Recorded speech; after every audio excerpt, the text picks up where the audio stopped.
Hi everyone, so today I wanted to take a break from my usual travel videos and I wanted to just talk about setting goals for 2025, specifically setting intentional and mindful goals. In the past, it's been easy to set goals, but then I forget to check in on my progress throughout the year, so then it's not always the most useful thing to do. But this year, I think I'm going to try focusing on quarterly goals. I think it's always been hard for me to set goals because I tend to get overwhelmed. So I wanted to break this video down into a few different sections. I'm first going to talk about what it means to set intentional goals and what that means to me. And then I'm going to talk about a few things that I'm letting go of, what I'm embracing, and some of the goals that I have for 2025. So before I get started, I wanted to do a quick recap of what I was focusing on in this past year. So in 2024, I think this was a year of a lot of personal growth for me, where I really focused on myself and my priorities, and kind of what that included was new passion projects. And YouTube is like one thing that I've wanted to do for like the longest time, and I'm finally in a space where I feel like I have the creativity and the energy to pursue something that I like, and I like documenting my travels, so that's one thing that I've pursued over this year. And then also explore other interests in my life, and also just giving myself the chance to try things and not being scared of failure. So that was my main focus of 2024, and I'm definitely still getting used to just talking on camera. I honestly don't really do that much in my videos, but that's something I want to do more of. So when I think about setting intentional goals, the way that I interpret that is just doing things that are meaningful and that matter to me. So the overarching themes that I have for 2025 is just to focus on positivity, feeling at peace, and feeling more confident. So I know that people always say that feelings are temporary and you shouldn't strive to feel a certain way, but I feel like that is a big part of the process as well, because you want to feel good doing things that you like, and obviously it's not always going to be positive things, like you're not always going to enjoy the process, but you should feel good the majority of the time, otherwise it's not going to align with what you're doing. So 3 things that I'm letting go of in 2025 is people-pleasing, perfectionism, and self-doubt. I think that all of these things kind of go hand in hand. Usually the cycle of what happens is that because I want something to turn out well, I tend to overanalyze the things that I do, and then this can lead to self-doubt that ends up leading to overthinking. And what I've learned from myself over the past year is just that it doesn't really hurt to say no, and continuing to do that to protect my own energy is something that I want to prioritize, and just not being overly critical of myself. When it comes to perfectionism and self-doubt, I think that these 2 things can be like a never-ending cycle if you don't recognize it, because that's how overthinking happens, and that's not the best feeling either, because you're just always doubting yourself. What you need to remember is just that you're much more capable of achieving the things that you want to do than you think. And a lot of the times you just are overly critical of yourself. I think that's a common feeling. Getting out of that headspace of needing to be perfect at everything is really what I'm trying to do for the new year as well. So one thing that I'm going to be embracing in 2025 is feeling uncertain. So I think especially because I'm in my mid-20s now, feeling uncertain is a very common feeling. And it makes sense because there's a lot of changes going on. But I think for me personally, I don't want to have like a set plan necessarily. I want to make sure that what I'm doing is good for me in that moment, or like in this next month. That's kind of what I'm going to be focusing on, instead of trying to focus on what I would want 1 year from now. And that's not to say that you shouldn't think about your future or make long-term goals, but I think that if you think about the future too much, you kind of miss the things that are happening in your life right now, and you don't actually get to enjoy the present moment.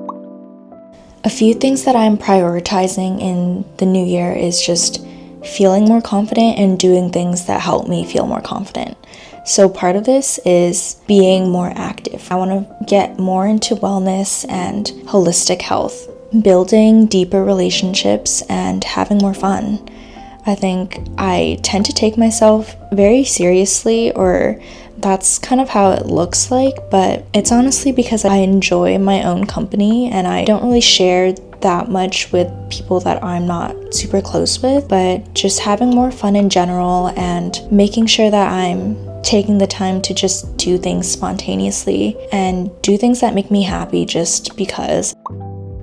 So now getting on to my actual goals for this new year. One of the big goals that I have is learning Chinese. So this has been something on the back of my mind for the longest time, and I've gone through periods where I will learn a little bit, and I'm talking about using apps and things, but it's not consistent enough where I can speak fluently. So just for context, I am Chinese, but I was born in Canada and I never really spoke Chinese that much growing up, so that's a skill that I'm trying to learn now. I can understand when people are speaking to me, but when it comes to like certain phrases or like words that aren't used in everyday language, I might not always understand. And then when it comes to speaking, I think that's kind of what I want to work on the most, because I want to be able to have conversation with someone without feeling uncomfortable. And I think really what it is like the tones and like the pronunciation of certain words and phrases that I just am not used to. But I think in general, what my goal is just to be able to communicate better.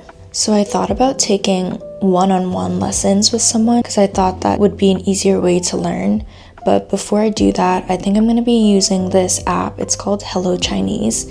And I've actually used it before and I really liked it because you can practice speaking but also listening comprehension. So they'll read out a story and then you answer questions about that story. So I think this app is kind of catered more towards people that are doing the HSK, I think is what it's called. And I'm not doing that, but I think the resources that they created for that are helpful to me, and it's more relevant to me because I'm not starting as like a very beginner. And I think that's just like the best way for me to learn is to be able to repeat and practice what people are saying, because these are conversations that I would have in my daily life anyways. Another goal that I have for the new year is to just focus more on my health and wellness. So last year I started journaling from the beginning of the year and I was pretty consistent up until when I went on vacation. I think I journaled weekly, but I did just get the 5-minute journal, so I want to start doing this. I think it's every day. Let me see. Yeah, so you do this every day at the beginning of the day and the end of the day as well too. So this is something that I'm going to be implementing into my daily routine. I hope that this will just be a way for me to reflect and motivate me throughout the year. Another one of my goals is to just do more things outside of my comfort zone. So one of these things is registering for classes. These are like fitness classes, so I've always wanted to do like hot yoga or Pilates, specifically mat Pilates. I don't know if I'll go like right in January, but definitely throughout the year I will be taking more classes, and I think like just once a month would be good enough for me. I do still work out at home, but I think that's just a great way to meet people without it being an awkward situation. So that's my ideal situation because I'm not the best conversation starter, and doing something that I like is a good way for me to meet other people that also like the same thing. And then my last goal is to read more. So in 2024, I got into audiobooks, and the main reason I preferred audiobooks over reading a physical book is because I could do things at the same time. So usually I'll be like cleaning or something, and then I'll just listen to an audiobook. But another reason is also because my eyes would get super tired. So I do have a prescription lens for my left eye, but I think like both my eyes have gotten worse at this point, and I just got a new pair of glasses. They're actually, he said they're like anti-fatigue lenses, which I have never heard about, but I'm hoping to read more in the new year. Actually, like 2 of the books that I got last year, I was super into like Japanese authors. I think this is a Japanese author. So this book is called Sweet Bean Paste. So it says it's a charming tale of friendship, love, and loneliness in contemporary Japan. So I read the synopsis of this book before and it looked interesting to me. I think it's supposed to be kind of this like intergenerational story about this man and a grandma. I haven't read this yet, but I'm excited to read it, and it's not like too long, so I think that I'll be reading this in the first few months of the year. And then another Japanese book that I've had on my list, I started this last year. So this is called Days at the Murasaki Bookshop. So this is another book that I heard a lot of good things about, and it's actually a very short book. Like, I think it only has 150 pages, so this should be a quick read. I don't know why I was so interested in Japanese authors last year, but I have these books now, so I definitely want to read them. And then a couple other fiction books that I've been reading. I was reading I was reading the Fourth Wing series. I'm on the second one right now. That was an audiobook, but I'm like 60% of the way through, so I'm almost done. And then I think the third book in that series is coming out in the new year, actually, so I'm hoping to finish that. And apparently it's supposed to be made into like an actual show, so that's another thing that I'm looking forward to if it comes out next year.